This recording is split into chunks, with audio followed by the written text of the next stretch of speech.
what are these things? 3.5-inch floppy disks. They're getting tossed. Why are they getting tossed? Well, I don't know if I even have a device that'll read these anymore. It held a whopping 1.44 megabytes, as I recall, of data. But I must have this data somewhere else. There's something with a cryptic title called Colorado Vector Data. It's probably roads, rivers, railroads, maybe contour lines for the state of Colorado. Maybe I should save one of these, because someday in the not too distant future, and maybe some students now will say, what in the world is that device, and how do I read data off it? What kind of data format was on there? Well, in this case, the data format that was on there was probably some sort of old ArcInfo export format.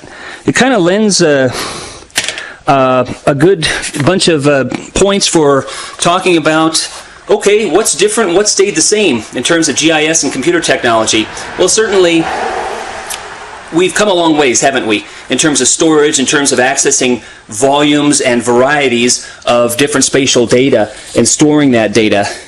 One thing, though, that I often think about is, gosh, are we going to be able to access old data in the future? How do we do that? Here I've got some CDs, and at some point I'm going to need to toss these, I'm sure. I don't read and write CDs all that much anymore. And it was always kind of a problematic process, right? You'd be in the middle of writing a CD, and all of a sudden something would go, I don't know, haywire, so that you wouldn't be able to finish writing, and you had to get a new CD out.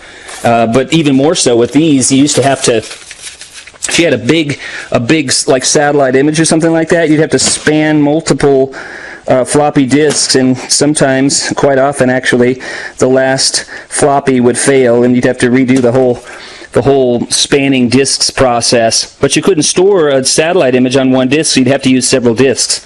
Hey, look at this. This is amazing. You know what this is? Let me see if I can figure out what the right side up is. There it is.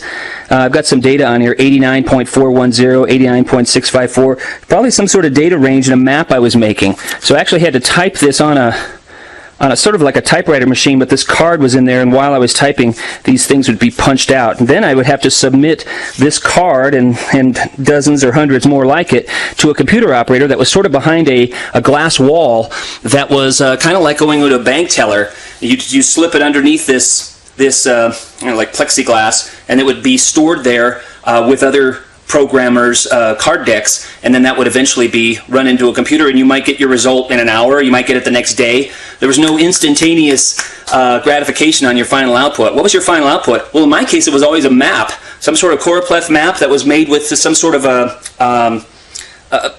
overprinted characters, like an @ sign and a dash and a slash and an A or something like that to signify dark, and maybe an apostrophe for the light tones on that map. Wow. I might want to save this, because I'm sure a lot of folks don't know what these are anymore. And, you know, I'm glad we're not using this. I'm glad we're not using this. I'm glad we're not using so many of these anymore. I'm really thankful for the ease of data storage, access, use.